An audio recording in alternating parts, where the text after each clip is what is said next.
Right now, though, let's talk about these drones in America. Dr Melanie Garson is here, Associate Professor of Political Science at UCL. There was a press conference yesterday. Congressman Chris Smith said this. Like National Security Spokesman Admiral John Kirby say, we know there's no threat. How do they know that? What are they revealing? Or are they just saying it? How can anyone speculate or issue assurances to thousands, millions of Americans who have witnessed, the drones, that there is no threat? For weeks, we've asked for the truth.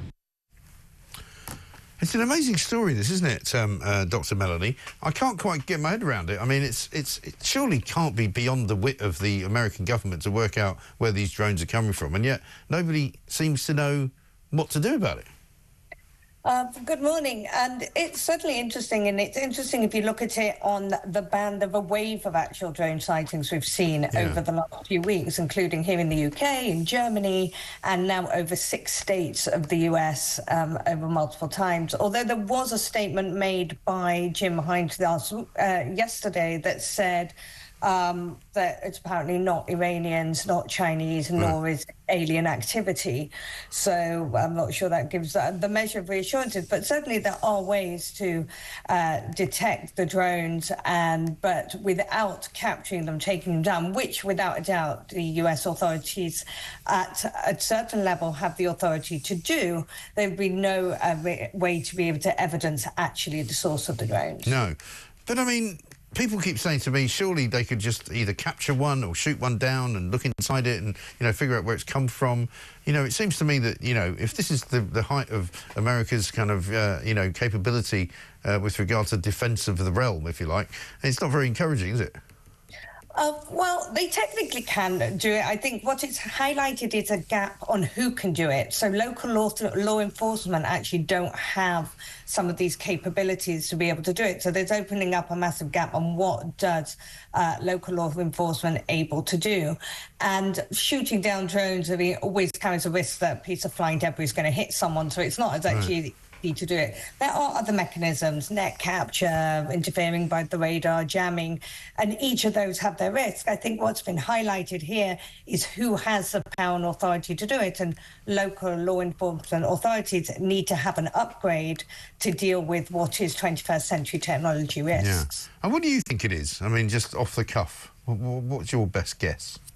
Well, there's, they changed the laws last year in the US that you can start to fly commercial drones at night. There are, we see them all the time. People's weddings and whatnot now have drones in the air. There's about 800,000 registered drones in the US, so commercial, but still there's sort of lots of things can still be mistaken for them. It can still be low-flying aircraft. Even satellites and stars can appear to look like drones, although the amount of them seems to be an awful lot of them. And I mean, we saw a guy from the News Nation there, you can just see him in the background there, describing what he saw as what looked like sort of fixed-wing aircraft about 8 feet across. He's not describing, a spaceship. He's describing something quite specific, isn't he? Exactly, and it's still. I think the oddness in this is the lack of clarity. There are ways of identifying it, and then the federal government hasn't. They've said it's not a threat, but they've not clearly stated what it is, which is challenging. And they can be anything, but we do live in a world now where we've got increased use of drones, from everything from precision farming to,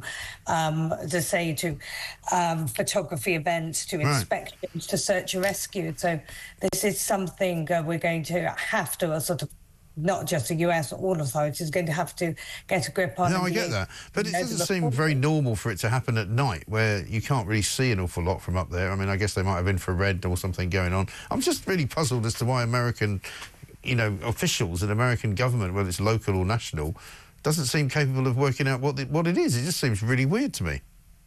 I don't disagree with you. It does seem odd that they've not captured one and definitely or two. They have arrested 2 people in Boston that we do know, and they have arrested 2 people that are being held on charge, and that might just be with irresponsible flying. And there can be also an effect that 1 or 2 come out and you get sort of malicious actors or the equivalent of joyriders that think they're just going to have a laugh put more out there. And I think that also complicates the issue, and that has been also mooted that this is part of what is going on, sort of an effect to do it. But nonetheless, it can be worrying. The areas, I think, of which they're being flown over is concerning. They've had to shut an airport for an hour. Does have a commercial impact. So there are multiple levels of problems that need to be unpacked here, and certainly the messaging, whilst the don't worry message is probably not very reassuring in this case. No, I think so. Dr Melanie Garson, thank you very much indeed, Associate Professor of Political Science at UCL.